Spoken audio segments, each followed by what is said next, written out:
আজিৰ সভাত আমাৰ মাজত উপস্থিত অসম চৰকাৰৰ সন্মানীয় মন্ত্ৰী অজন্তা নেওগ ডাঙৰীয়ানী, সাংসদ পল্লৱ লোচন দাস ডাঙৰীয়া, ৰাণা গোস্বামী ডাঙৰীয়া, হেমন্ত কলিতা ডাঙৰীয়া, সৌৰভ পান বৰা ডাঙৰীয়া, পংকজ বৰবৰা ডাঙৰীয়া, প্ৰতাপ কছাৰী ডাঙৰীয়া, তিতাবৰ জিলা চাহ মজদুৰ সংঘৰ সভাপতি বগাই ভূমিজ ডাঙৰীয়া, তিতাবৰ সমষ্টিৰ প্ৰভাৰী বিতুপন ৰাইডিঙীয়া, সিদ্ধাৰ্থ অংকুৰ বৰুৱা, দোলেন নায়ক ডাঙৰীয়া, সাজন নায়ক ডাঙৰীয়া, আইমাতৃসকল, যুৱক যুৱতী, বন্ধু বান্ধৱীসকল আৰু মোৰ অতিকে শ্ৰদ্ধাৰ ৰাইজ, আপোনালোকে গম পাইছেনে নাই ইলেকশ্যন আহি আছে 19 তাৰিখে?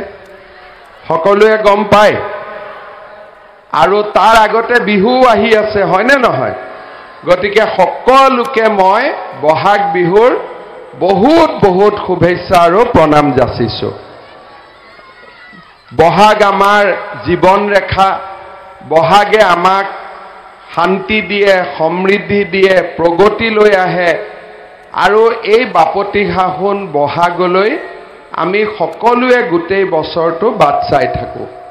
মই তিতাবৰবাসী ৰাইজক বহাগ বিহুৰ বহুত বহুত শুভেচ্ছা জনাইছোঁ।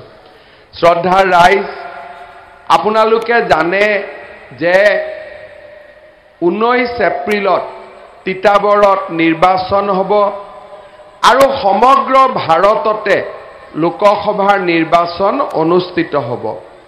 4 জুন তাৰিখে নিৰ্বাচনৰ ফলাফল দিব আৰু ইতিমধ্যে আপোনালোক সকলোৱে গম পাইছে যে নৰেন্দ্ৰ মোদী ডাঙৰীয়া তৃতীয়বাৰৰ বাবে ভাৰতৰ প্ৰধানমন্ত্ৰী হ'ব। আজি সেয়া সকলোৱে মানি লৈছে, সকলোৱে স্বীকাৰ কৰিছে। নৰেন্দ্ৰ মোদী ডাঙৰীয়াই আমাৰ বাবে কি কৰিলে, যোৱা 2014 চনৰ পৰা ভাৰতৰ কাৰণে তেখেতে কিমান কাম কৰিলে আজি আমি সকলোৱে জানো।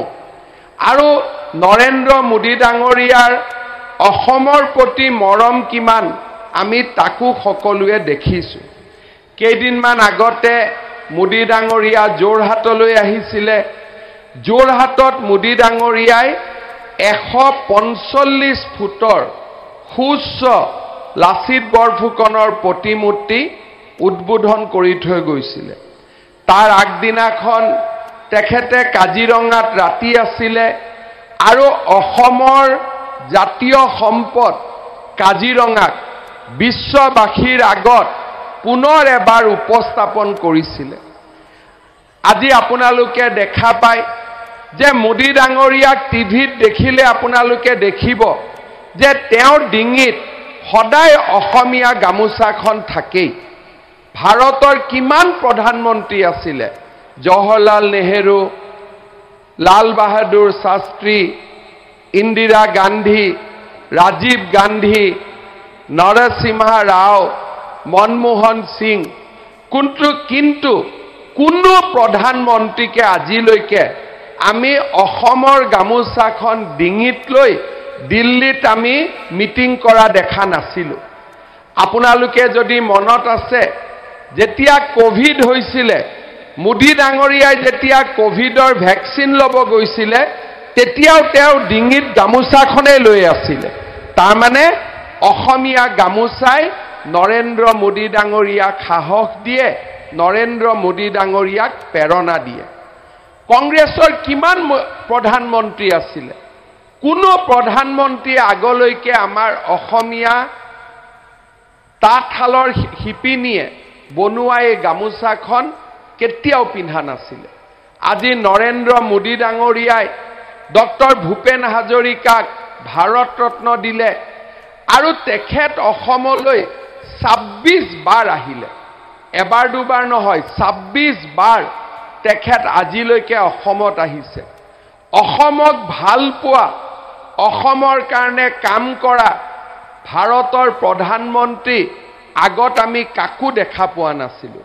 আজি আমাৰ সকলোৰে দায়িত্ব আৰু কৰ্তব্য যে নৰেন্দ্ৰ মোদী ডাঙৰীয়াক আমি আকৌ এবাৰ ভোট দিব লাগিব, নৰেন্দ্ৰ মোদী ডাঙৰীয়াক আমি আকৌ এবাৰ ভাৰতৰ প্ৰধানমন্ত্ৰী পাতিব লাগিব।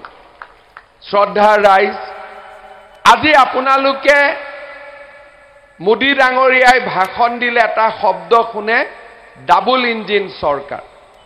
তিতাবৰৰ ৰাইজক মই বুজাব খুজিছোঁ, এখন ৰেলগাড়ীত এটা ইঞ্জিন লাগি আছে নৰেন্দ্ৰ মোদীৰ, এটা ইঞ্জিন দিছপুৰত আমাৰ চৰকাৰ। এই দুইটা ইঞ্জিনৰ লগত যদি তিতাবৰৰ MLA জনো থাকে, তিতাবৰৰ MP জনো যদি থাকে, তেতিয়ালে ৰেলগাড়ীখন খুব ধুনীয়াকৈ আগবাঢ়ি গৈ থাকিব।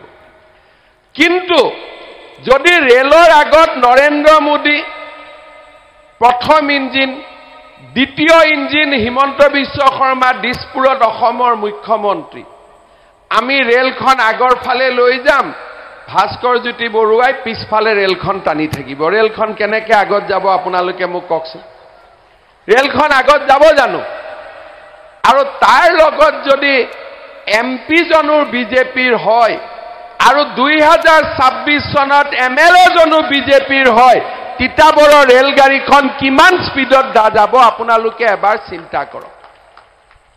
আজি এতিয়া তিতাবৰত কি হয়, আমাৰ চৰকাৰে এখন আঁচনি লয়, ভাস্কৰ জ্যোতি বৰুৱাই ইয়াত আহি কয় নাই নাই মোৰ মুখ্যমন্ত্ৰীৰ লগত ভাল, মই লৈ আহিছোঁ। লুকাই লুকাই ক'বতো নালাগে। আমাৰ MLA জন যদি বিজেপিৰ হয়, তেওঁ ডাইৰেক্ট ক'ব যে গভৰ্ণমেণ্ট মোৰ, ময়ে লৈ আহিছোঁ। লুকাই লুকাই কোৱাটো কোনো প্ৰয়োজন নাই। কিন্তু আজি তেখেতে আমাকো নামাতে, বোলে মাতিলে বোলে কংগ্ৰেছে বহিষ্কাৰ কৰি দিব। যদি মুখ্যমন্ত্ৰীজনকে সমষ্টিত নামাতা, সমষ্টিৰ কাম কেনেকৈ হ'ব? যদি আজি নৰেন্দ্ৰ মোদীক আমি ভোট নিদিওঁ, আমি কেনেকৈ আগুৱাই যাব পাৰিম?